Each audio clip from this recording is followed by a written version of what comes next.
Okay. I'm laying down taking a nap. Not really. I'm laying down here.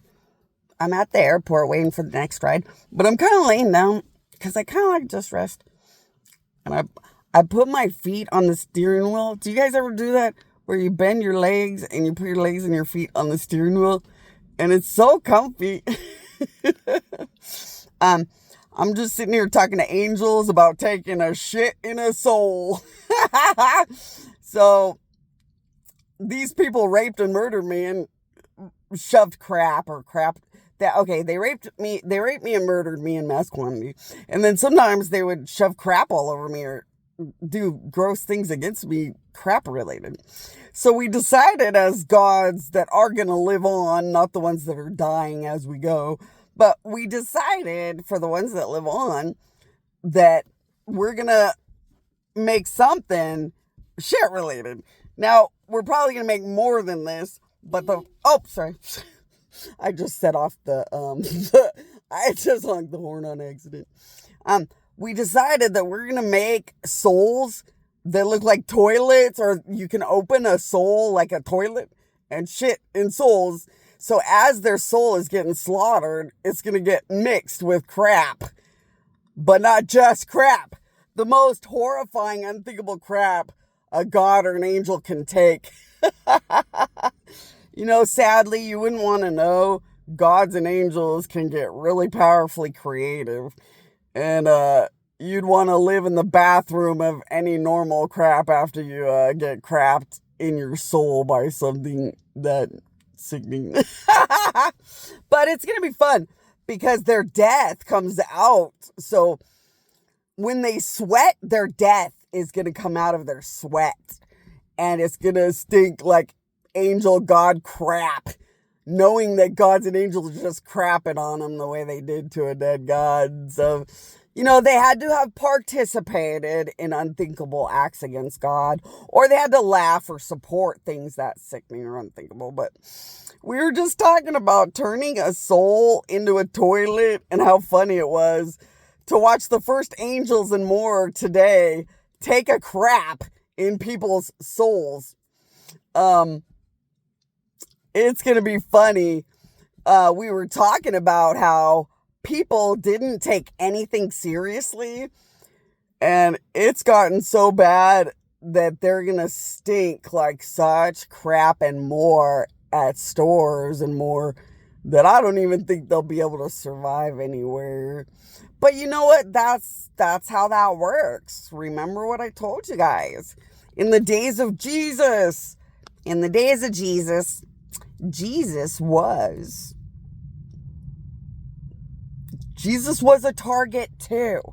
So I traded my existence for Jesus not to get raped. So all they could make deals with the devil to do was kill him, because I traded in myself so nothing else could happen to him. But they dreamed about raping and murdering him, all kinds of stuff, before he even died on the cross, but some of them before he had arrived, because the devil knew he was going to end up on earth, because the devil had to make an agreement with God to start, the battle part of Jesus arriving to earth. So some people knew from the devil he was going to show up on earth anytime. And you'd be amazed how many things wanted to rape and kill him and make deals with the devil to be able to do it. Just to be sacrilege, just to be hate, just to be gross, just because they're sickening. Or whatever they decided they hated him when they met him, or he's special or not. I don't, the hatred of humanity, the gross of humanity. But so because they wanted to rape and kill Jesus, leprosy existed, right? Well, lepers didn't just go fuck off and realize God hated them. And lepers did not just go sit in a corner and admit that God hates them. Lepers, oh, look at that. Gosh, I'm sorry. I must have ate something. I had some in my teeth. Lepers got leprosy and tried to act like they didn't do it. And then lepers tried to act like they would never do anything bad. And as the leprosy got worse and worse and worse and worse, at a certain point, the world said, leprosy people, get the fuck out and sit on the outside of the city.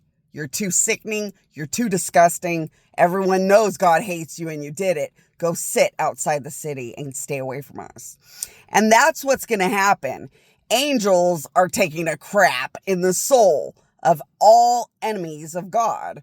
Well, at some point, they're going to stink like crap walking around stores, walking through grocery stores, and you're going to wait for the moment that the world says, get the fuck into some corner. You stink like shit.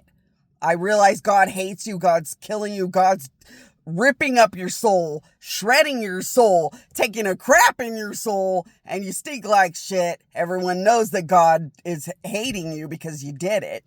Now get the fuck to the outside of the city or something.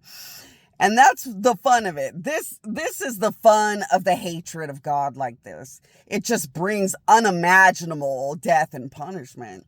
And it's kind of fun to talk about when you're a God that works in hell.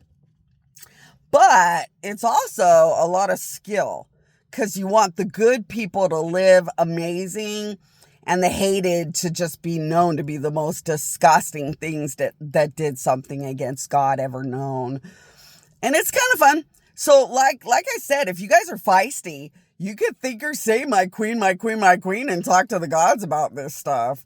I mean, I don't know if you want to join with an angel to crap in his soul, but if you like, let's just say that somebody killed you and you're in a cemetery, and let's just say that an angel told the dead person, you in the cemetery, because we're pretending you're the dead person at the cemetery. Let's just pretend the dead person at the cemetery that you found an angel, or an angel went to talk to you, and you said, hey, I was killed in blank, blank, blank ways. I'd like to join with you, angel, and destroy my enemies in a similar way. Don't think that God kills in hell and you don't have to and you can't get up and get your justice that you deserve forever. You can get that justice forever. These gods kill forever like it's nothing. Now, if their crimes are kind of minor, I don't know. If their crimes aren't very extreme, I don't know.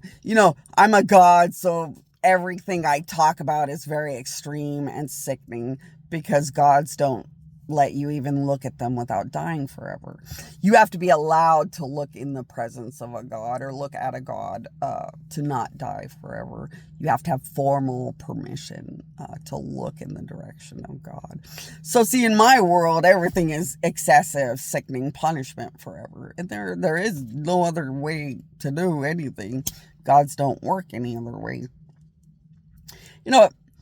If you ever want to get feisty, I thought, because I was talking to the angels, talking to everybody, and I thought, I'm going to throw it out there. You never know. You never know when some boy leaves you for some girl, and you just want to get feisty and talk to an angel and get back at everybody about it. And as long as you have a legal right, because sometimes those boys cheated and then left you, or like when you're a perfect good mommy and wife and they cheat on you and stuff, and you just want those paybacks. If you legally should get paybacks, if you qualify legally for paybacks, these gods will help you in secret get monumental paybacks, sometimes for a long time, but usually when it's more severe crime. But they'll let you get some pretty good, amazing paybacks. And then you can walk by them and, they know you did it. You know you did it. And you can kind of laugh that God is protecting you and God gave you the legal right to lash out and fight back. And, it's their problem. And you get to kind of have that smirk and that smile that God makes sure people always get what they deserve. It's a great feeling.